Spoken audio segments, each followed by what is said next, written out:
босанған әйелдердің шаш күтімі туралы айта кетші. Мен өткенде мысалы өзімнің нағашы әпкеме бардым, ол да біздің енді туысымыз болады.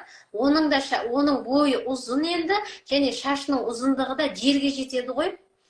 Сол кезде оның 4 баласы бар, және оның айтуы бойынша әр баладан кейін шашы түскен.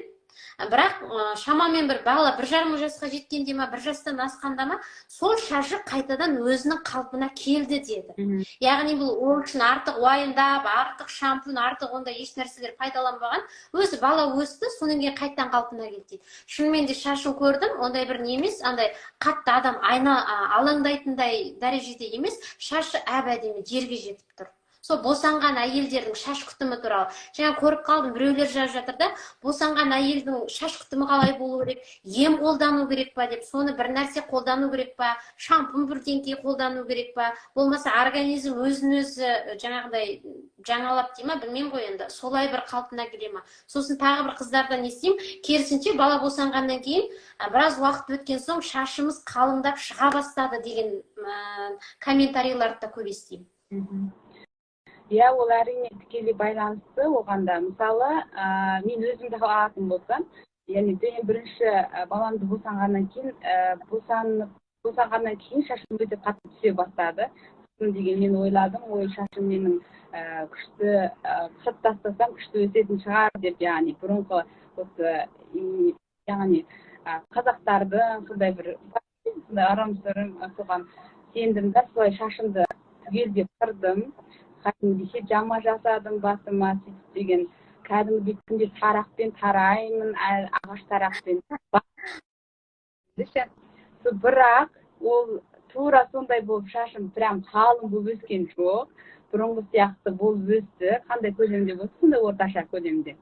Содан кейін бұл яғни тікелей өзімнің қорытым бойынша, қорытындылағаным бойынша бұл тікелей сыртқы факторға байланысты емес, ішкі факторға байланысты екенін түсіндім.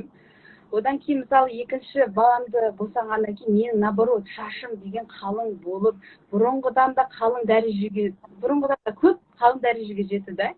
Өйткені сосын мен екеуін анализ жасап қараған кезде, бірінші баламды босанғаннан кейін мен мүлде витаминдерді қолданбаған екенмін. Өйткені болды, босандым, бітті деп солай тастап кеткенмін. Ал екінші баламды босанғаннан кейін витаминдер көп мөлшерде алып қойғам. Алдында үшінші триместрде ішетін витаминдер қалып кетпесін деп, бастап босанғаннан кейін де сол витаминдер жалғастырып іштім. 1 жыл бойы іштім. Одан кейін барлығында қалай босанған кезінде дайындалдым, тура солай іштім, барлығында бірдей. Сөйтіп соның барлығын бітіргенде менің шашым қалың болып, вообще түскен жоқ. Наоборот, 2 есе қалыңдап кеткен болды. Сондықтан ол тікелей байланысты, мысалы қазіргі кезде көп қазақ әйелдер, яғни балалы болғаннан кейін бала күтімімен өзін тастап жүреді ғой. Өзін ойламай, бағалы витаминдерін яғни тастап кетеді, болды, балаға бердім деген сияқты. Және де оның үстіне сол кезде витамин дефицит болып тұрса, баланы емізу кезінде бүкіл витаминдерді береміз ғой. Баланы 1,5 жас, 2 жасқа дейін емізетін әйелдер бар. Солар мысалы емізіп жатқан кезде қосымша витаминдерді беріледі. Ол кезде тіпті әрине түседі шаш. Өйткені витамин дефициттің үстіне тағы дефицит болып жатыр. Балаға беріліп жатыр. Сондықтан ол тікелей осы тамақтануға, яғни витаминдердің көлеміне дефицитке байланысты шаштың түсуі.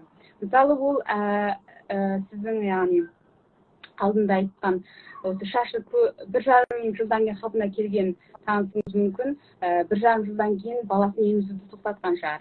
Содан кейін мүмкін. Соған тікелей қорытынды босанған әйел өзінің организміндегі витаминдерді толықтау керек қой. Витаминдер толықтау керек, сондай жағдайда шашы керісінше одан да жақсы өсуге мүмкіндік туады. Себебі қанша айтқанмен ол кезде бәрібірде енді жай жүрген уақыттан гөрі, жаңа босанғаннан кейін организм жаңарады ғой, солай емес па? Әрине.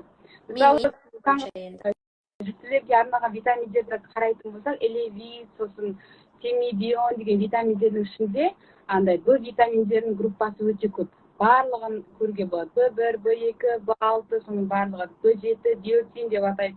Солардың барлығы шаштың өсуіне, нығайып өсуіне барлығы көмектеседі. содан кейін мен сондай қорытындыға келдім, сондай темибионды бір қалып қалғандардың бәрін ішіп тастағанда шашым керемет болып өсті ғой. Жақсы, түсінікті.